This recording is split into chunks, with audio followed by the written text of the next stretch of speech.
Peace be with you. Friends, our gospel for the second Sunday of Lent this year is Luke's account of the Transfiguration. And whenever we come to this text, I don't know, it just opens up something that's marvelous, is confounding.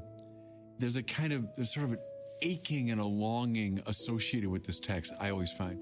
I might have told you before, Shard Cathedral, one of my favorite places in the world, and you look on that, the windows on the facade, and they have a depiction of the Transfiguration. And at a certain time of year, the sun hits in such a way that the white cloak of Jesus just becomes almost like incandescent. It's beautifully crafted and beautifully arranged. And that speaks to me of the Transfiguration, these moments when when reality becomes incandescent or transparent to something more. Now, if you know what I mean, it's hard to talk about these things. They're hard to describe.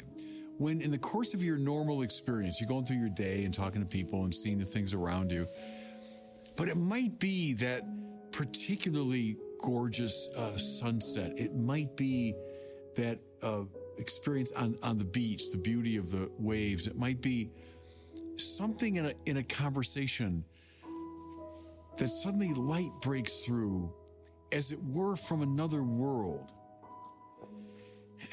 The more that there's something beyond this world, listen now, that can be glimpsed through this world. That's the dynamic. See, there are some people that would say, think of Puritans or dualists, that, well, this world's all bad, it's all fallen. Let's try to get away from it. I'm longing to die so I can escape from this world. Others on the other side, like pure materialists, say, no, that's all there is, this world that I can see and measure. These people are thick on the ground today. The sort of scientistic attitude that all there is the world that I can measure.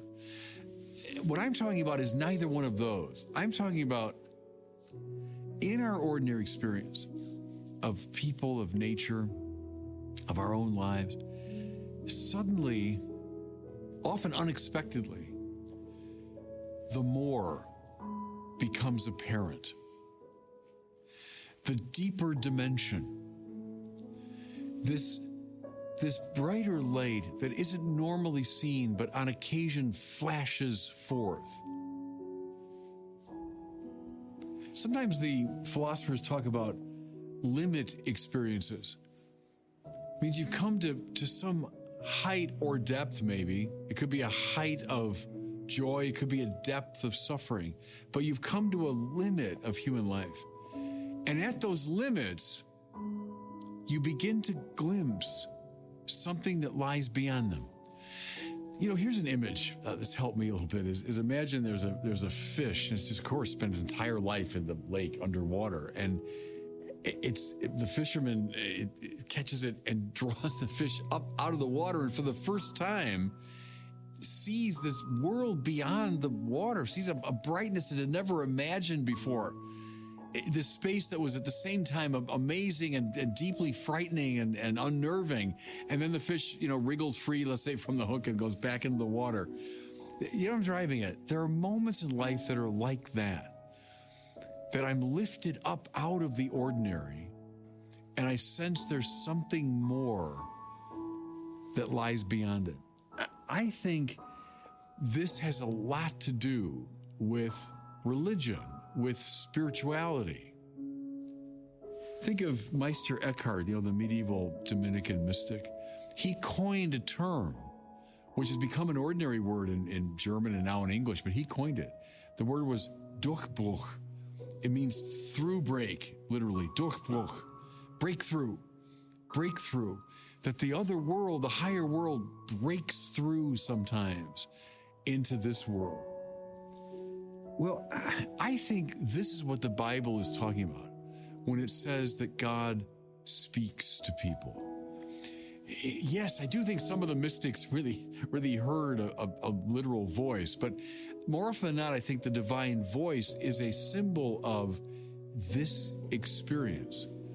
When the more, the greater breaks through. I love on this point is C.S. Lewis. his book, Surprised by Joy, and by joy, he means something very specific, not ordinary good feeling. Joy is this weird longing that we experience sometimes at the limit of life for something we can't really see, but we intuit it in this absolutely beguiling way. That's joy. And I think some of you anyway, you know what I'm talking about. You know those experiences. Well, all of this is a kind of introduction to the Transfiguration. I think it's the supreme story in some ways about this kind of experience. It's the paradigm of this kind of experience. So listen now as Luke in his beautiful telling walks us through this. So Jesus leads Peter, James, and John up on a mountain to pray. Well, look, mountains, we know that from the Bible, and it's across the cultures too, are symbolic of a meeting place of heaven and earth, where earth goes up, heaven, as it were, comes down, and the mountain peak is where they meet. And so it's a great image for what I'm talking about, those moments when heaven, as it were, breaks into our ordinary experience. They go up the mountain to pray. See, it's so important, everyone. That's why the church is always calling upon us to pray. Not that our prayer is going to compel God to break through, but prayer is a kind of alertness. Once you're aware of this higher world, well, then you want to go to these sacred places, and you want to be alive and alert and awake, see, to see the breakthrough. So that's the mountain. Then it says, while Jesus was praying, his face changed in appearance. His clothing became dazzling white. The Greek here is literally metamorphosis. Meta means beyond, morphe means form, is he went beyond the form that he had. Now, it doesn't mean that he lost his humanity. So this is not a dualist game, like, oh, Jesus left all that behind and now I see him as a pure spirit. No, he keeps his human form, but something more, see, meta, beyond, something more appeared. So to this point, they would have known him as a friend, as a beloved rabbi, as a deeply esteemed teacher. But gosh, what happens now is they see the more. They see who he truly is. This is the Durchbruch, the breakthrough of his divinity in his humanity. See, that's what makes this now, this is a Christian view. Not escape from matter, not just a reversion to matter, but matter becoming translucent, matter being metamorphosed, something breaking through, see? They understand his divinity. And then this lovely detail, they also saw two men conversing with him, Moses and Elijah. So Moses, the law, Elijah, the prophets. This is Jesus in dialogue with the great scriptural tradition that precedes him. It's extremely important that we understand Jesus correctly only in light of the Old Testament. All that's true. But I'm going to point to something else here. So in our ordinary experience, figures from the distant past, and for Jesus in the first century, Elijah and Moses were both figures from the far distant past. 100, 1,000 years, far distant figures.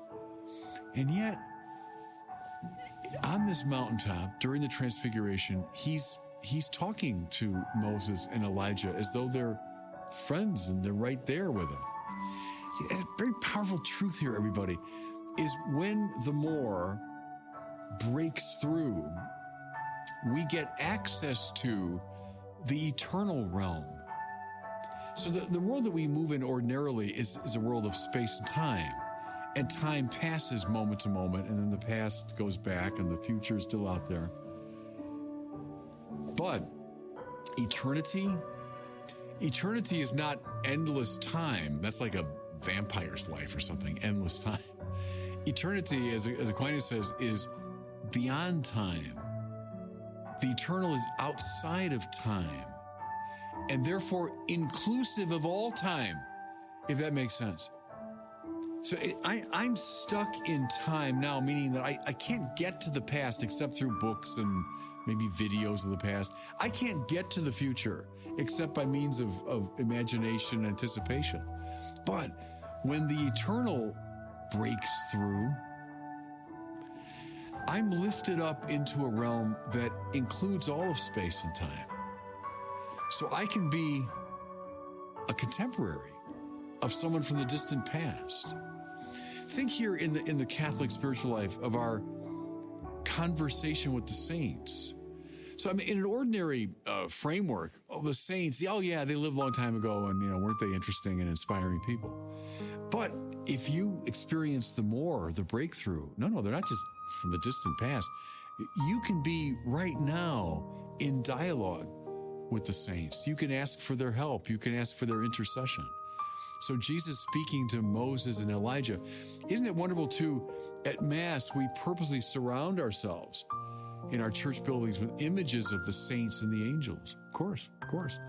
Because that's the place of breakthrough, where the more appears. I love this detail. Luke mentioned that Peter and his companions had been overcome by sleep at one point, but now they were fully awake. This is typical biblical symbolism. Sleep in the Bible is not good. Now I get it. I like to sleep. It's a good thing. But sleep in the Bible is a sign of spiritual inattention. Think of the disciples sleeping in the Garden of Gethsemane when Jesus is trying to pray. And he says, you couldn't even watch with me for an hour? Paul says, awake, O sleeper, and rise from the dead, and Christ will give you light. They were asleep. See, that's the condition of most of us most of the time. Meaning, we're living so thoroughly in this world of ordinary experience that we're asleep. We're not aware of the higher, of the more, of the greater. We're oblivious to it. It's like we're unconscious. We don't know anything about it. But when the great more breaks through into our lives, now we are awake. We are aware of it.